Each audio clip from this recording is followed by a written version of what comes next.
क्या बंगाल अब हिंदुस्तान का पार्ट नहीं रहेगा? क्या बंगाल अब बांग्लादेश बन जाएगा? या बंगाल दूसरे देश बनने के कगार पे है? बंगाल में हिंदुओं पे हो रहा लगातार अत्याचार, वहाँ पे वक्फ बोर्ड के नाम पे लोगों ने प्रोटेस्ट किया और वो प्रोटेस्ट के आड़ पे हिंदुओं पे चुन चुन के अत्याचार किया जा रहा है। हिंदू घरों को टारगेट किया जा रहा है, हिंदू के दुकानों को लूटा जलाया जा रहा है, हिंदू के गाड़ियों को देख देख के तोड़ा जा रहा है, हिंदुओं को मजबूर किया जा रहा है कि वो अपने घर जगह जमीन को छोड़ के पलायन करें।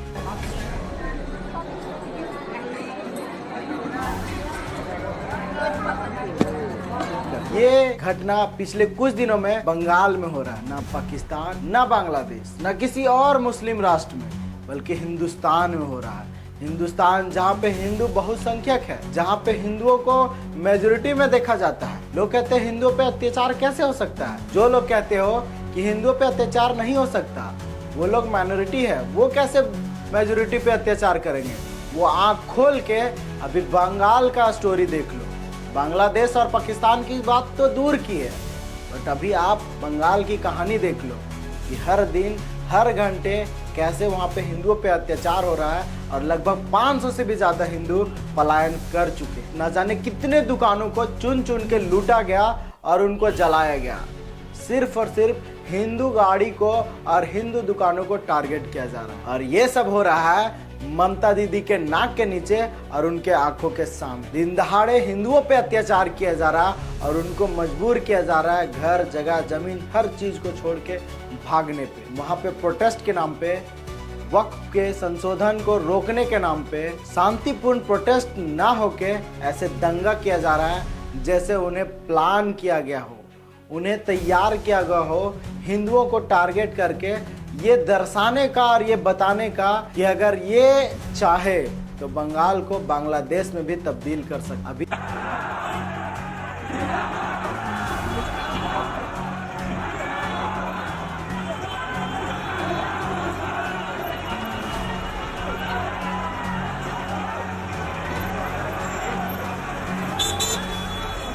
अभी तक 3 लोगों की मृत्यु हो चुकी है और कहा जा रहा है कैसे गाड़ी भर भर के, लॉरी भर भर के लोग आ रहे हैं और बंगाल में कब्जा कर रहे हैं। वो लोग दिन दहाड़े पाकिस्तान जिंदाबाद और ना जाने क्या क्या नारेबाजी कर रहे हैं, प्रधानमंत्री मोदी का विरोध में प्रदर्शन कर रहे हैं। वो सब तो ठीक है, अपने हक के लिए आप शांतिपूर्ण तरीके से अगर प्रोटेस्ट कर रहे हैं, मांग कर रहे हैं तो बहुत अच्छी बात है, बट इस आड़ में इस तरह का शांतिपूर्ण प्रदर्शन जिससे ना जाने कितनों दुकानों को लूटा गया और कितनों घर को उजाड़ा गया, कितनों गाड़ियों को जलाया गया, यहाँ तक कि पुलिस पे भी हमला किया गया, पुलिस गाड़ियों को भी जलाया गया। तो ये है स्थिति अभी हमारे बंगाल का। हमारा देश का एक राज्य है, एक हिस्सा है, हमारा पड़ोसी राज्य है, बट ना जाने अगर ऐसा स्थिति रहा तो ज़्यादा समय नहीं है कि बंगाल अब बांग्लादेश बन जाएगा या फिर किसी और राज्य, किसी और देश की मांग में वो लग जाएंगे। आखिर क्यों हो रहा है बंगाल में हिंदुओं पे अत्याचार और यह किसके नक्शे कदम पे चल रहा है? और क्यों वहां के टीएमसी की सरकार को ये चीज नहीं दिख रहा? क्यों कांग्रेस की सरकार इस चीज पे टिप्पणी नहीं दे रही है? कोई क्यों सेलिब्रिटी आके हिंदुओं के सपोर्ट में ऑल आइज ऑन बंगाल लिख रहा है? क्यों सोशल मीडिया पे इस चीज पे कैंपेन नहीं चलाया जा रहा है? जब हिंदुओं पे अत्याचार हो तो सबका मुंह बंद क्यों रहता है? इसी तरह जब जम्मू कश्मीर से कश्मीरी पंडितों को भगाया गया था, मारा गया था, काटा गया था, उस चीज पे लोगों का कहना था ये तो काल्पनिक है, ये तो सिर्फ भड़काने के लिए है। तो उन सब को अभी आंख खोल के देख लेना चाहिए कि कैसे बंगाल में 500 से भी अधिक हिंदू परिवार को भागने पे मजबूर किया गया, पलायन करने पे मजबूर किया गया। कैसे बांग्लादेश पे हो रहे हिंदुओं के अत्याचार के मॉडल पे अभी बंगाल में ये चीज किया जा रहा है।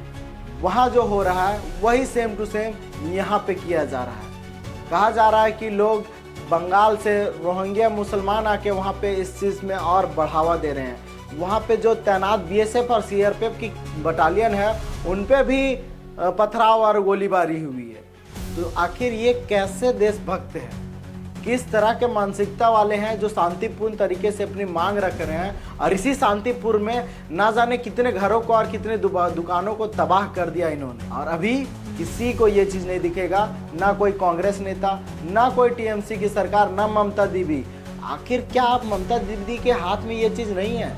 ममता दीदी के खास नेता सब खुलेआम कह रहे हैं कि कलकत्ता को वो जाम कर देंगे। हमेशा से वो मंच पे आके भड़का रहे हैं लोगों को और ऐसे ही बर्बाद करने की बातें करते हैं। और वो उनका मानसिकता दिख रहा है, कैसे वो लोग दुकानों को लूट रहे हैं, जला रहे हैं, गाड़ियों को जला रहे हैं और हिंदू परिवार को पलायन होने पे मजबूर कर रहे हैं। Some inputs and allegations that there was a larger conspiracy behind those incidents. Some section of central agency, a section of BSF and a section of 2 or 3 political parties. They were involved in this conspiracy. स्थिति इतना भयावह हो गया, इतना गंभीर हो गया कि जो हिंदू परिवार पलायन कर रहे हैं, जहाँ पे मेजोरिटी में हिंदू हैं, वहाँ जाके वो स्कूलों में शरणार्थी बन गए हैं। वहाँ पे स्कूल में बैठ के खाना खा रहे हैं।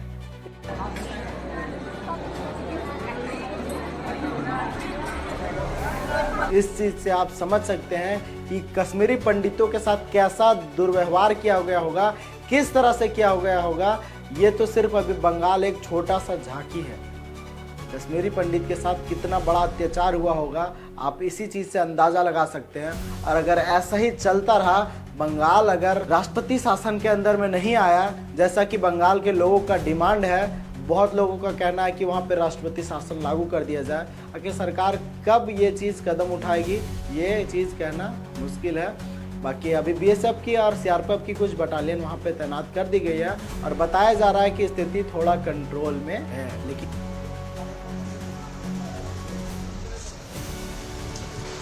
इन सब चीज़ों को आप बहुत अच्छे से समझ सकते हैं कि कैसे प्रोटेस्ट के नाम पे सीएए, ट्रिपल तलाक, इन सब चीज़ों के बाद भी कैसे मुसलमानों ने, इस शांतिपूर्ण दूतों ने पूरे देश को एक जख्म दिया था, पूरे देश के जान माल की क्षति पहुंचाई थी।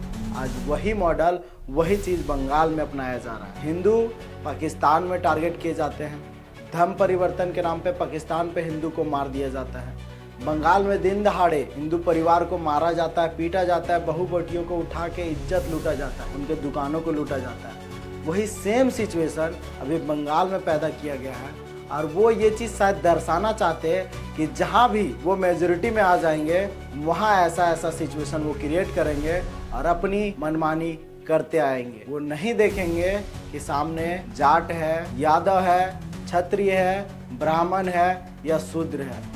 वो कुछ नहीं देखते, सिर्फ वो देखते हैं हिंदू। अब शायद वो समय आ गया है कि बटोगे कटोगे के नारों को समझना चाहिए और एक रहोगे तो सेफ रहोगे, इस बात पे अमल करना चाहिए। कैसे आसुद्दीन अवैसी, उनका क्या कहना है और वो क्या प्रतिक्रिया दे, और आज सिर्फ ये निंदा कर रहे हैं और कहते हैं हम तो वहाँ के प्रवक्ता नहीं। ये सिर्फ और सिर्फ पल्ला झाड़ने वाले लोग हैं। हिंदुओं पे हो रहे अत्याचार को इन्हें नहीं दिखेगा, इनका आंख पे पट्टी बंधा, सिर्फ ये निंदा कर सकते हैं, बाकी कटेगा और मरेगा सिर्फ हिंदू।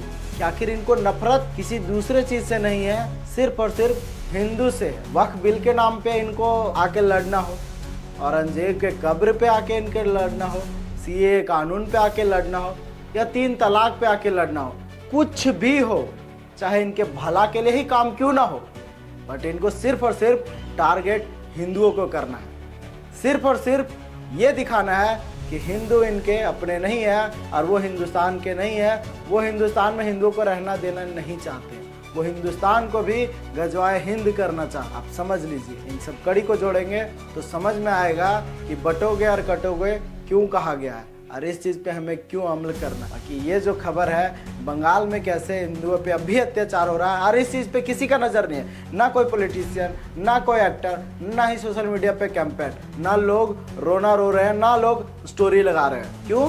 क्योंकि सिर्फ हिंदू है ना भाई वहाँ। अगर यही वहाँ पे मुस्लिम पे अत्याचार होता तो भाई रोना रो देते लोग, छाती पीट के सर पे उठा लेते दुनिया को।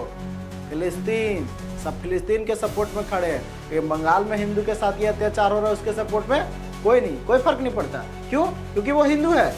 हिंदू है तो मारो, भगाओ। यही चलते आया है शुरू से और यही वो लोग करते आए हैं। वक्फ बिल जो आया सिर्फ और सिर्फ उनके भलाई के लिए है। सैकड़ों मुस्लिमों ने खुद कहा है मुंह से, सरकार आके खुद समझा रही है कि किस तरह से ये आखिर मुस्लिमों के फायदे के लिए है। वक्फ की संपत्ति से कैसे सबका फायदा होगा, कैसे वक्फ की संपत्ति जबरदस्ती अब किसी पे अत्याचार नहीं कर पाएगी।